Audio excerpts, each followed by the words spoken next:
quando um não paga o outro, você vai criando efeito cascata, empresas alavancadas sendo chamadas de margem, e naquele momento você teve uma destruição muito grande de crédito. Quando você destrói crédito, você destrói moeda, né? Porque a moeda não é só o papel na tua mão. Aliás, é muito pouco papel, moeda. A moeda hoje é crédito, é você ter dinheiro, você paga com crédito, com o saldo da tua conta, você tem o teu ativo financeiro, você desconta ele no banco para comprar alguma coisa. Então, o grosso da moeda no mundo, os dólares que circulam no mundo, é crédito. Cada depósito, o banco é permitido fazer vários empréstimos contra aquele depósito. Não tem mais nem como reserva fracionária significa isso. Que os maiores emissores de moeda não são os governos, são e sim os bancos. Mas obedecendo regras do governo, de compulsório. E diga-se de passagem, hoje as regras quase não existem mais. O compulsório é zero no sistema bancário americano. Zero. O que entra de depósito lá, você pode emprestar. Aí o dinheiro volta como depósito e você empresta de novo. Basta ter alguém disposto a tomar, você cria moeda. E ele vai controlar quantas pessoas estão dispostas a tomar, porque ele controla quanto é a taxa de juro. E ele controla no curto prazo. Porque no final das contas, a taxa longa é risco. A taxa longa, ele começou um experimento de tentar controlar a taxa longa agora com o QE. Agora, é um mercado muito grande. Quantitative, alívio quantitativos. Não, vamos chegar lá. Eu tô fazendo um histórico para depois soltar a bola para você. Rapaz, caralho, como é que vocês não botaram esse cara para ser governador de São Paulo? Botaram um Tarcísio. O cara que tinha acesso a Bolsonaro rápido. Todo mundo, os militares, todo mundo gostava dele, velho. Como é que pode isso, velho? Deixa eu te falar. Ele é bom demais para cair nessa. Caralho, velho. Ele não tinha interesse pessoal de defender o asset dele, rapaz. Eu seria trucidado lá. Rapaz, como é que... Imagina as raposas em cima de mim. Rapaz, os militares gostam de você. Os legalistas gostam de você, os bolsonaristas gostam de você. Você é um cara que entende de economia, entende de história. Puta merda. Como é que não botaram esse cara pra ser governador de São Paulo, velho? Tudo isso porque a Lehman Brothers quebrou com eu lá dentro. Aí eu fui parar pra estudar isso aí. Eu só pensava em comprar e vender e operar mercado. Até era ganhar dinheiro, era ganhar dinheiro. Ganhar, comprar. Quando a Lehman quebrou, eu parei. Fui ressignificar minha vida, porque eu podia ter sido devastado. Eu achei que já aconteceu. A gente só aprende no erro, né? Só foi na dor. Foi na dor. E aí, então, começou em 1933, os Estados Unidos e o mundo no meio da depressão, e os caras, como é que a gente vai expandir o crédito aqui? A gente sempre imprimir dinheiro, né? Porque o presidente já não era mais o Hoover, era o democrata Franklin Roosevelt, que tinha como ídolo dele na economia um sujeito chamado John Maynard Keynes, que escreveu no livrinho dele que o Estado era o agente, podia ser um agente de crescimento. Gasto público seria bom para... Que é a coisa que nós, como economistas clássicos, liberais e libertários, abominamos gasto público. Mas ele era um democrata, né? O Roosevelt não era um democrata, era progressista, era esquerdista. Botou na cabeça dele, o Keynes era o economista, era o Joseph Stiglitz da época, era o Keynes. Todo mundo babava ovo nele. Que os esquerdistas, né? Os esquerdistas, os caras que eram considerados conservadores achavam uma abominação. Nós gostavam do Hayek e do... Isso, conservar aquilo é uma abominação, do Hayek, né? E do von Mises. Só que naquele momento, o Hayek e von Mises explicam por que teve o crash. Só que aí veio aquela coisa assim, vamos imprimir dinheiro para salvar. Mas como eu vou imprimir dinheiro? A gente tem o lastro em ouro aqui, eu preciso de mais ouro se eu vou emitir mais moeda para emprestar para os bancos. De ouro e ferraram todo mundo. Aí eles fizeram a primeira grande tungada. Primeira grande tungada que deram no mundo. E quem tinha dólar como reserva de valor. Porque enquanto tem o lastro em ouro, é uma reserva de valor. Sim. E você vê, não tinha inflação igual à inflação. A inflação no mundo, de verdade, em dólar, começou a partir de 1932. Porque inflação não é preço. A inflação é do CP, é do IPCA. Inflação é um fenômeno pura e simplesmente monetário. Aumentou a quantidade de moeda e crédito em circulação, se aumenta a inflação, independente do que... Para onde vai o preço das coisas é consequência. É para onde o mercado quer. Você aumenta crédito, aumenta volume de moeda em circulação, se o mercado quiser comprar imóvel, vai inflacionar o preço do imóvel. Se quiser comprar banana, vai inflacionar a banana. Vai para onde tem oferta e demanda, onde tem a disposição do agente econômico aplicar aquele dinheiro. E quem pega o crédito primeiro é quem sai ganhando, porque sai comprando as coisas antes de subir. Cantilionários. Exatamente. Isso tudo a gente vai concordar em muita coisa. E aí foi a primeira grande passada de perna. Foi o primeiro grande evento inflacionário. Mas porque não tinha caixa para... Deu a crise de 29. Não, eles queriam cobrir os prejuízos. Eles não tinham caixa. Não tinham. E aí, olha, bicho, Agora, eles primeiro compraram todo o ouro que existia em custódia corporativa, todo o ouro no banco. Eles fizeram a apreensão do até ouro. De 33 a 71, ter barra de ouro em casa nos Estados Unidos era crime. Era crime. Eles dava 10 anos de cadeia. Mas aí eles começaram a gostar da coisa. Igual vai ser com o Bitcoin daqui um dia. Não, peraí. Vamos, a gente vai entrar depois. Tá. Isso é um risco, mas não estou dizendo que vai. Pode ser, pode não ser. Eles podem desenvolver outra teoria depois que tiver, mas isso tem eventos para chegar nesse risco que eu não sei se é real. Eu acredito que até 2033 eles vão fazer exatamente o que eles fizeram com o ouro em 33. Eles podem fazer uma apreensão. Não, apreensão não. Desapropriação iminente também. Dizer, não é ilegal, tem precedente, você recebeu a cotação do dia em dólar. Só que a cotação do dia seguinte vai ser 10 vezes mais. Inclusive com o ouro. Com o ouro eles podem fazer. Mas não, é isso. É porque o Bitcoin hoje, se eles fizerem isso, agora, eles já botam mais Bitcoin no bolso do que ouro. Tem mais Bitcoin em custódia corporativa do que ouro. O ponto não dá pra fazer isso hoje, porque não tem quantidade de Bitcoin suficiente pra tudo que tem de dinheiro circulando no mundo. E não vai ser assim também, porque o que tem de dinheiro circulando no mundo tá sujeito a o que aconteceu em 29. Nós vamos chegar lá. Aí você teve sucessivas desvalorizações. Isso tudo porque você teve a Segunda Guerra, precisou de dinheiro. Sucessivas valorizações. O governo americano emitiu dívida para pegar o dinheiro do povo para financiar a Segunda Guerra. Tinha os war bonds, né, os títulos de guerra. Depois de 45, os Estados Unidos continuou botando dinheiro para reconstruir a Europa, Japão, não sei o quê. Precisou de mais crédito e foram fazendo desvalorização até que chegou num momento na década de 60, no final da década de 60, o próprio Estados Unidos bateu a capacidade ociosa dele e não conseguia produzir mais nada. Estava na tampa. E aí você começou a ter uma inflação mundial. No sentido de que você punha crédito para continuar crescendo e não tinha oferta. Então, o efeito da inflação foi sentido nos preços. Você tinha inflação antes também. Só que ela não era sentida no preço. Sim. Porque você tinha capacidade ociosa, você tinha como aumentar a produção, tudo. Quando você parou, você continua emitindo dinheiro, mas sem mais conseguir aumentar. Aí começou a sentir no preço. Quando sente no preço, acusa no consumidor. Aí fica ruim politicamente. Você pode ter 10 anos de inflação que vai para um monte de coisa e não vai para preço. Você está gerando inflação no mundo, tá desvalorizando a moeda, só que como não está indo no preço da cesta básica, você continua roubando as pessoas sem elas perceberem. Quando bate na capacidade ociosa e começa a dar efeito na inflação, como deu na década de 70, que você teve crise do petróleo, crise do sei o quê, inflação de 2 dígitos nos Estados Unidos, feio, aí, politicamente, o custo de emitir dinheiro começa a ficar caro. O que ele está mencionando aqui chama efeito Cantillon. Na Primeira Guerra Mundial, a Alemanha quadruplicou a quantidade de marcos e os preços não subiram. Não imediatamente. Depois teve a República de Weimar e quebrou tudo. É isso, porque durante a guerra, seu filho e seu marido foram para o combate, você vai reformar a casa, você vai fazer turismo. Durante a guerra, você é proibido de comprar fogão, coisas, tá? Então você não tem como gastar o dinheiro. Exatamente. Agora, na hora que acabou a guerra, meu irmão... E lá eles imprimiram... E lá eles imprimiram dinheiro de papel. Por isso que você teve hiperinflação. Igual o dinheiro sem duration. Quando todo o dinheiro é circulável imediatamente, então você pode gerar o fenômeno da hiperinflação. Tá? Igual aconteceu no Brasil, quando você tinha inflação alta aqui, porque o dinheiro não tinha prazo. Os créditos. O crédito era overnight. Então, ou você põe o juro lá em cima, ou você tinha hiperinflação mesmo. Venezuela, que só tem dinheiro de papel também, o cara sai com um caixote lá. Agora, o dinheiro no mundo não é papel.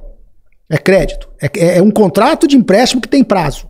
Então, chegou em 1971, acabaram com o padrão ouro. Aí, quando acabaram com o padrão ouro, virou aquela coisa. O dinheiro pode crescer à vontade. Basta ter um banco que resolva emprestar e alguém que resolva tomar. Desde então, você teve primeiro você tem no final da década de 70 a segunda crise do petróleo. Paul Volcker, presidente do Fed americano, subiu o juro, mas não foi só ele que subiu, o mercado todo botou ele na parede, começaram a botar o Fed Funds para cima e ele teve que aceitar aquela alta e pagar mais pelo dinheiro, ou ele mesmo teria, ou o dinheiro continuaria correndo solto, a inflação continuaria comendo solta. Então o mercado botou o juro pra cima, os Fed Funds futuros. Um padrão que nunca voltou, depois foi uma 40 anos de queda. Exatamente. E o mercado de moeda tem um ciclo, tem um certo ciclo, né, de alta e queda. Mas aí depois daquele momento, fruto da possibilidade de você expandir o crédito sem limite, dali em diante, depois daquela alta, os Estados Unidos, naquele momento, o que aconteceu? Que também aumentou. Os Estados Unidos já tinha transferido os principais meios de produção dele para fora dos Estados Unidos. Porque já chegou, a capacidade de produção industrial americana já estava no limite. O que ele fez? Vamos embora, as empresas americanas foram para a Europa, foram para o Japão. Na década de 80, foi o Japão que passou a ser o motor industrial do mundo. 60, 70 foi um fenômeno. Aí chegou a 89 que veio a crise e acabou. Aí bateu. Mas aí quando o Japão chegou no limite, que estourou no Nikkei, aí foi a China. Década de 90, as empresas globais, americanas e europeias, começaram a botar dinheiro na China. Então, com isso, toda a inflação monetária de impressão de dinheiro não foi para preço, porque na China tinha ociosidade. Então, aí isso permitiu com que eles aumentassem o estoque de dólar de circulação em 1980, 90, 2000, sem gerar a inflação que tinha na década de 70. De Lima de Triffin, é o esquema do milkshake. Porque esses outros países, como eles estão crescendo, eles estão demandando mais dólar, né? Sim. Então, os Estados Unidos nunca vai ser um país industrial enquanto o padrão do mundo for dólar. Exato. Todo mundo tá querendo botar dinheiro lá e fica tudo caríssimo. Porque era a mesma coisa que tinha com o ouro na década de 20. Então, o americano continuou, o americano tinha o capital, porque ele podia emitir. E como os outros países não tinham nada, ele no começo, como é que ele dava o capital para os outros países? Exportando não era indústria. Dinheiro, ele punha as empresas lá.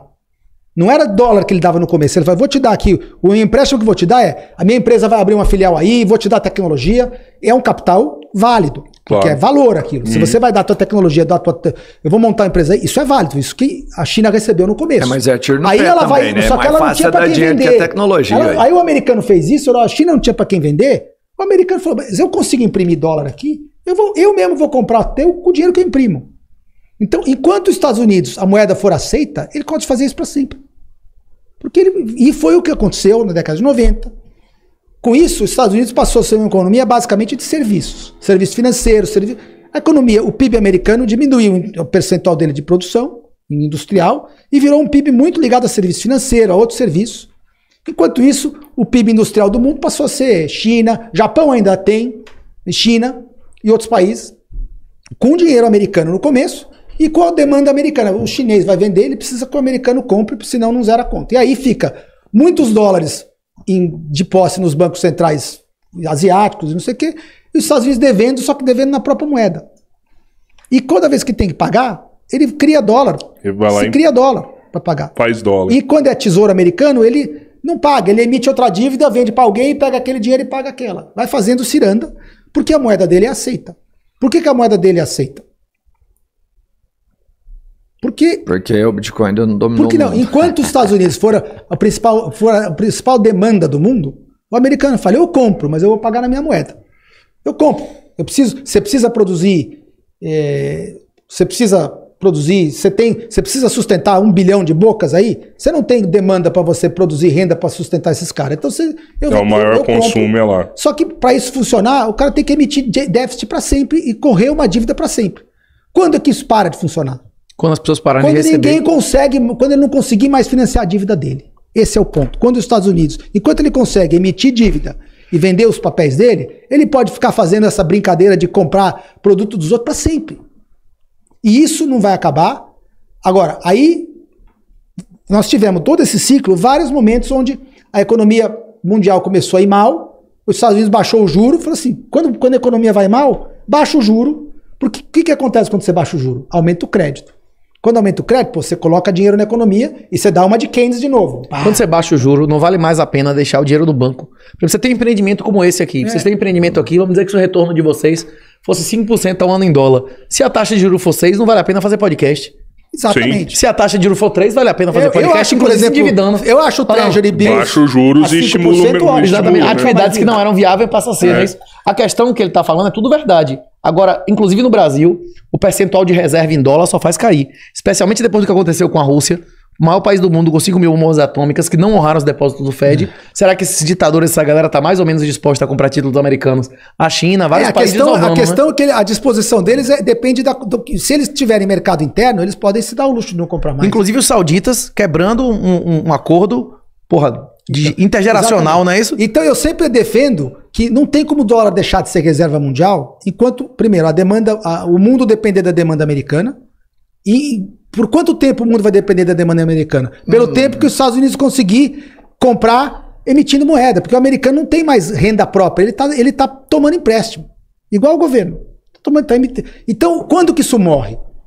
Então, enquanto o crédito consegue expandir, você tem inflação. Agora, a moeda que é emitida não é mais papel. Então, para mim, não existe hoje condição de você entrar numa hiperinflação. Porque para você entrar numa hiperinflação, você tem que emitir cada vez mais moeda. Só que a moeda que você emite, ela não é moeda à vista, ela é crédito. Sim. E crédito tem juros e tem prazo. E pode ser bom ou podre. Uma hora o crédito vai morrer. Exatamente. Né? Quanto mais crédito você emite, maior aumenta o serviço da dívida, maior aumenta os juros, que é o peso do elefante nas costas. O custo da dívida é exponencial, isso é um dos princípios das finanças. Então hoje, estima-se que o mundo hoje, entre crédito privado e público, depois de 2020 piorou, por causa da pandemia, que todos os governos, todo mundo emitiu mais dívida. Hoje você tem, entre dívida pública e privada, 400% do PIB, hoje no mundo. Estimativa por baixo, se contar derivativo é mais. 400 a 500% do PIB. Qual que é o PIB mundial hoje? 70 trilhões. 70 trilhões? A dívida mundial, se é 400% do PIB, é 300 trilhões. 450 trilhões. Dá 300 trilhões. 300 trilhões, pagando um juro de 4%, não é nem 5, nem 2,5. O do euro é 2,5, do dólar e da libra é 5, o do ien é 1. Vamos fazer uma média de 3,5. Não, e das moedas merda, que é dominação alta, mais caro ainda. Acaba sendo menos em dólar. Exatamente. Né? Mas o grosso da dívida mundial é nessas 4 moedas. Então você bota um juro de 3,5% aí, ou 4%, em 300 trilhões. Isso dá 4 vezes 3, 12. 12 trilhões. Não, calma, mas... Só de juros. Mas é negativo, porque a inflação é maior do que isso. Mas não importa, na conta de quem paga juros, é nominal. É PIB nominal e dívida nominal. Vamos esquecer a deflação aqui, o deflator. O PIB nominal mundial é 70 trilhões. Dívida nominal, 300 trilhões. 12 trilhões. 12 trilhões. A conta de quem paga juro é nominal, porque a dívida é fixa. Isso, mas você vai pagar o juro que vai ser menor do que a inflação, né? A desvalorização do principal vai ser menor do que o cupom, né? Agora, e para gerar inflação, hoje, você precisa de mais crédito. Por quê? Porque se você tem 70 trilhões de renda, a renda anual do mundo é 70 trilhões, é quanto o mundo ganha de lucros e salários. 70 trilhões. O que é renda? O que é PIB mundial? A PIB é a soma do lucro das empresas e o salário das famílias, certo? Que as duas fontes de renda. O lucro do empresário é o salário, é a renda, e o lucro do trabalhador é o salário. Somado isso dá o PIB mundial. Porque o Estado não produz nada.